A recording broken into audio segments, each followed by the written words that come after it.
जय हिंद दोस्तों। चलिए आज फिर हम एक नया टॉपिक लेकर आए हैं। इसके पहले वाला वीडियो में हम बता चुके हैं जड़ के बारे में। आज आप लोग को तना के बारे में समझाने वाले, ध्यान से समझिएगा। इसी टॉपिक में आप लोग को मिलेगा आलू, प्याज और हल्दी, ये सब तना है या फिर जड़ है। इसके बारे में बारीकी से जानकारी देने वाले हैं। और वीडियो अच्छा नहीं लगेगा तो आप लोग डिसलाइक कर सकते हैं, अनसब्सक्राइब भी कर दीजिएगा, लेकिन वीडियो को पूरा देखिएगा तब आपको समझ आने वाला है। ये वीडियो ज़्यादा लंबा नहीं करेंगे हम, और आज इस वीडियो को बिल्कुल कम से कम और आप लोग को समझाने का प्रयास करने का पूरा प्रयास करेंगे। चलिए देखते हैं। टॉपिक है तना। तना को ही हम लोग कहते हैं स्टीम, ठीक है। इसके पहले जड़ हम बताए थे, तो इसमें बताए थे कि एक बीज था जो अंकुरित हुआ था और एक नीचे हिस्सा गया था, तो नीचे वाले को हम लोग जड़ कहते थे, इसी को हम मूल करके समझाए हुए थे। और ऊपर वाला हिस्सा जो गया था यही तना कहलाएगा, तो इसी को हम लोग जो प्रांकुर कहते हैं, प्रांकुर। और नीचे वाला को हम लोग मूलांकुर कहते हैं। इतना तो क्लियर हो गया कि मूलांकुर कौन है, प्रांकुर कौन है। अब जो डाली वाला हिस्सा बनता है, तना वाला, ये सब ऊपर वाले से बनता है, बीज के ऊपरी हिस्सा से बनता है, जो ऊपर की तरफ आसमान की तरफ जो हिस्सा जाता है। जड़ वाला तो हम समझा दिए हैं, इसको हम ज़्यादा नहीं यहाँ पे डील करेंगे। और चलिए तब तना के बारे में बारीकी से समझाने का प्रयास कर रहे हैं आप लोगों को। आशा करते हैं वीडियो अच्छा लगेगा।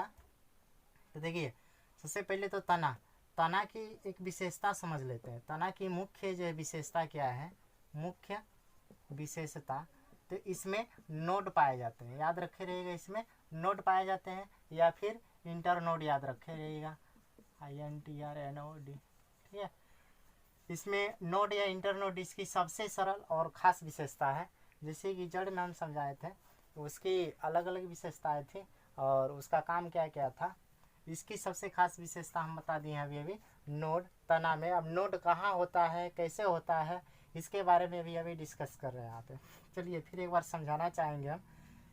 इससे पहले एक और चीज़ याद रखे रहिएगा, यही जो नोड होता है, जो पौधा बन के पेड़ बनता है, जब कोई बीज और नीचे जड़ चला जाता है, तो नोड के माध्यम से ही, इसी के सहारे जो तना होता है अनेक भागों में, शाखाओं में बट जाता है और यही बड़ा सा पेड़ का रूप धारण कर लेता है। तो इसमें सबसे बड़ी उपयोगिता कहें या योगदान कहें तो नोड का ही होता है, जो पेड़ को इतना लंबा चौड़ा शाखा देने का काम करता है, अलग अलग जगहों से इसे बांटता है। तो इतना तो क्लियर हो गया होगा कि नोड क्या है, इंटर नोड क्या है। जो नोड होता है, नोड इंटर नोड में हम एक बार और चीज़ यहाँ पे देखिएगा। जैसे इंटर नोड और एक होता है नोड। इंटर नोड जो होता है, यहाँ पे नोड का अर्थ गांठ होता है, इतना समझ लीजिएगा। एक अंदर से गांठ होता है और एक बाहर से होता है पेड़ में। जहाँ से पेड़ की डाली अलग होती है तो वहाँ पे जो बाहरी गांठ पाया जाता है, जिसके वजह से यह अलग हो जाता है, फिर यहाँ पे भी बाहरी हिस्सा में पाया जाता है। लेकिन इंटर नोड क्या है, तो पेड़ के अंदर वाला हिस्सा में आप जब काटिएगा तो देखिएगा इसे गांठ गांठ जैसा बना होता है, तो वो अंदर का हिस्सा होता है। तो अंदर में एगो गांठ पाया जाता है और एगो बाहर, जहाँ से पेड़ की डाली एक दूसरे से अलग होने वाली होती है। तो ये हो गई आपकी नोड और इंटर नोड की परिभाषा या समझ, चाहे जो भी कहिए। इसके बाद से हम ये चीज़ देखने वाले कि तना के प्रकार कहे गए, लेकिन तना के प्रकार के साथ साथ एक और चीज़ याद रखे रहिएगा। जब ये पेड़ है, नीचे जड़ है, तो एक समय ऐसा भी आता है कि इसकी सारी पत्तियां झड़ जाती है और केवल बच जाता है उसमें शाखा है। तो शाखा जब बचता है तो फिर उस समय यह जिंदा कैसे रह जाता है, पेड़ सूखता क्यों नहीं है? सबसे बड़ी कारण है कि इसमें खाल पाए जाते हैं। और खाल वाला जो हिस्सा होता है, जैसे कि पत्ते हरे होते हैं तो खाल भी हरा ही होता है, लेकिन इसमें याद रखने वाली बात यह है कि यही खाल जो हरा होता है और पत्ती झड़ने के बाद जब इसमें रहता है पेड़ पौधों में, तो यही खाल वाला हिस्सा भोजन पकाने का काम करता है, भोजन पकाता है। यह कब भोजन पकाता है यह नहीं समझ आएगा तो फिर इसी को हम लोग कह देंगे प्रकाश संश्लेषण। प्रकाश संश्लेषण का काम करता है यह खाल। अब कब करता है? जब पत्ती गिर जाती है तब। टोटल 1% तक जो है प्रकाश संश्लेषण करने का काम करके तो भोजन को पेड़ पौधे को किसी तरह से जिंदा रखने का काम करता है। तो इतना तो क्लियर हो गया कि आपका नोड क्या है, दो बता दिए।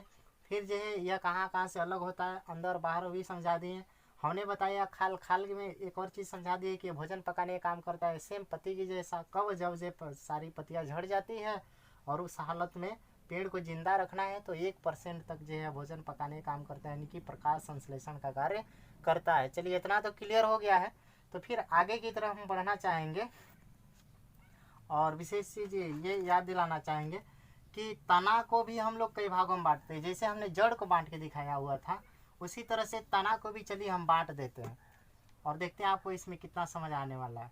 और वीडियो को लाइक करना ना भूलिएगा, वीडियो को पूरा देख लीजिएगा। आप लोग की सबसे बड़ी कमी है कि आधा वीडियो देख करके चले जाते हैं, इसलिए आधा अधूरा ही नॉलेज रहता है। इसमें दिखाएंगे कि जो तीसरा वाला हिस्सा हम बनाए हैं, इसमें से क्वेश्चन एग्जाम में आपको ज़्यादा आता है और यहीं पे बच्चे गलती कर बैठते हैं और क्वेश्चन को बढ़िया से समझ नहीं पाते हैं कि जड़ है कि तना है। ठीक है ना, तो यहाँ पे हम समझा देंगे बढ़िया से। देखिए तना जो 3 तरह के होते हैं।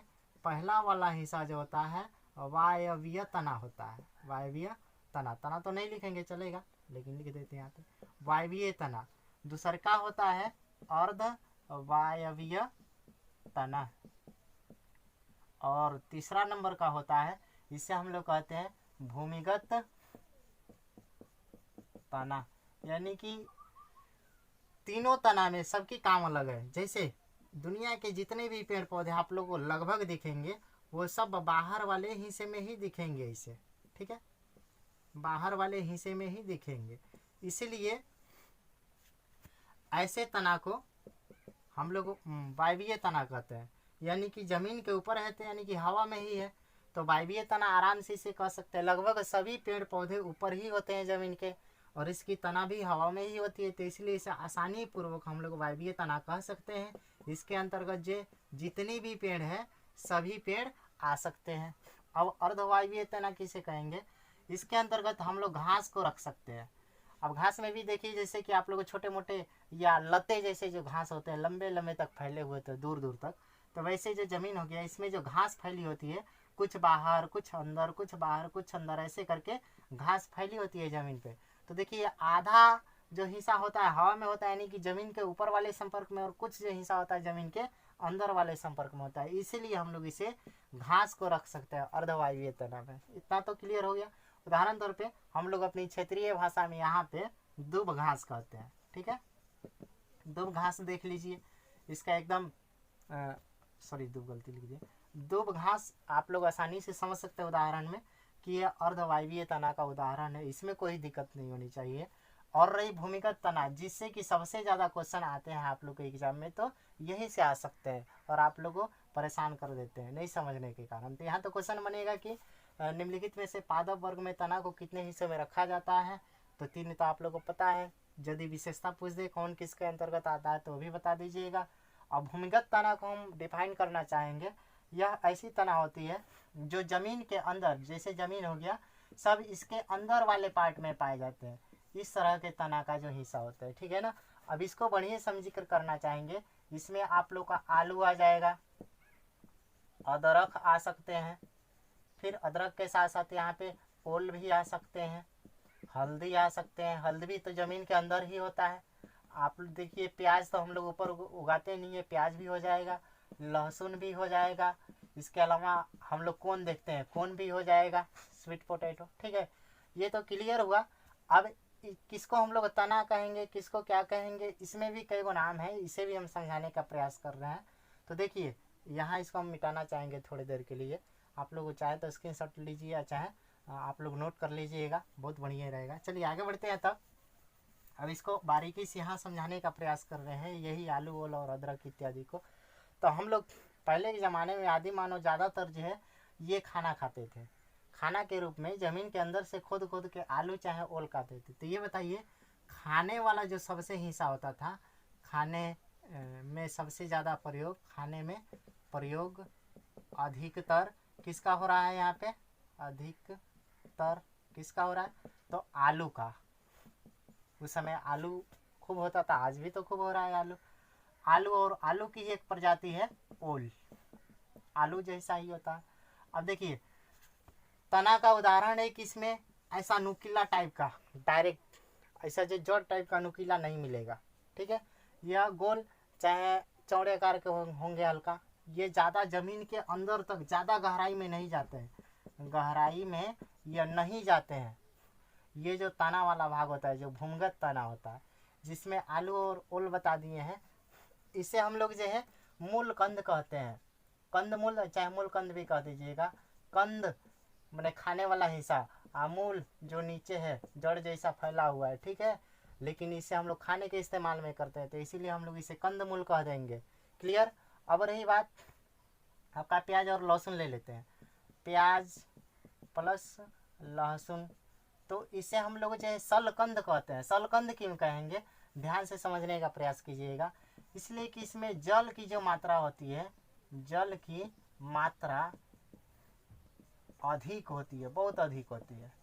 आप इसमें तुलना करके देखिए तो आलू से ज़्यादा जो है जल प्याज और लहसुन में मिलता है। इसीलिए हम लोग जो जल की अधिक मात्रा होने के कारण इसे हम लोग एक नाम देते हैं, जिसे कहते हैं सलकंद।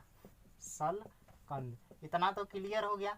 अब कंदमूल क्या है, सलकंद क्या है, एक और चीज़ है जिसे हम लोग कहते हैं प्रकंद। प्रकंद किसे कहते हैं, अब प्रकंद के अंतर्गत हल्दी आता है, हल्दी के साथ साथ एक और चीज़ देखें, अदरक भी आ जाता है, अदरक भी आ जाता है। तो ये सब आपके प्रकंद के उदाहरण है। और आप लोग जो छठ में देखे हुए सुथनी का इस्तेमाल करती है सब औरत सब, है ना, पूजा में खाने में, तो ये सब जो आपके प्रकंद के उदाहरण है। प्रकंद क्यों इसे प्रकंद कहा गया, कारण कि इसमें देखिएगा गांठ टाइप का हिस्सा होता है, गांठ जैसे हिस्सा पाया जाता है, ठीक है, इसीलिए इसे प्रकंद कहते हैं। आप देखिए गांठ तो आलू में नहीं था, इसीलिए हम लोगों ने इसे प्रकंद नहीं कहा। पानी का ज़्यादा अंश इसमें नहीं था, इसीलिए हम लोग सलकंद इसे नहीं कहते हैं। तो सलकंद प्याज लहसुन को कहेंगे। इसका हम बढ़िया से पहचान भी समझा दिए हैं, एकदम देसी टाइप में, आपको समझने की ज़्यादा परेशानी नहीं होनी चाहिए, इसलिए हम इस तरह से आप लोग को समझाने का प्रयास कर रहे हैं। प्रकंद में भी समझ आ गया। कंदमूल में आप लोग कौन भी रख सकते हैं, कौन, ठीक है। अब कहिएगा सर गाजर, तो गाजर जो है आप लोगों को पहले जड़ में बता दिए थे, क्योंकि इसका जो हिस्सा नुकीला टाइप का डायरेक्ट जमीन के अंदर ऐसे जाता है सीधा, तो जिसमें एकदम नुकीला हिस्सा पाया जाता है ना, तो वो हो जाएगा आपका जड़। लेकिन इसमें तो कोई ऐसा चीज़ नहीं देखे जो जड़ के टाइप का दिख रहा हो, सबकी पहचान भी बताए। एक और चीज़ याद रखे रहिएगा, तब कहिएगा सर सलगम, चाहे इसे चुकंदर, चुकंदर किस में आएगा, तो चुकंदर इसमें आ जाएगा, चुकंदर मूलकंद में आ जाएगा। काहे मूलकंद में आएगा भाई, कारण क्या है, तो देखिए चुकंदर वाला जो हिस्सा लगभग इसकी आकृति ऐसी होती है, ऐसी, तो कहिएगा सर तो ये तो नुकीला है, लेकिन इसमें भी तो जड़ होता है ऐसे ऐसे। आप बताइए जड़ खाते हैं, जड़ खाते हैं या फिर तना वाला हिस्सा खाते हैं। जड़ तो मैंने ली ये हो गया, लेकिन जड़ का इस्तेमाल हम लोग यहाँ पे कर रहे हैं नहीं। ओरिजिनल जो खाने वाला भाग है ऐसा हल्का गोल टाइप का दिख रहा है, तो ये वाला हिस्सा हम लोग खाते हैं, तना, न कि हम लोग जड़ खाते हैं, इसीलिए हम लोग इसको हमने तना में कर दिया। क्लियर। इसके बाद से ऊपर जाएगा तो डायरेक्ट पतिये तो दिखेगा।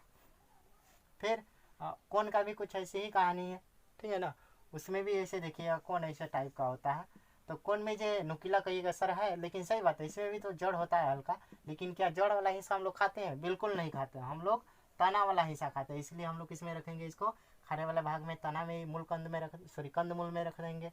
इसके अलावा सलजम, सलगम भी कहा जाता है, तो सलजम इसी टाइप का होता है और चुकंदर भी इसी टाइप का होता है।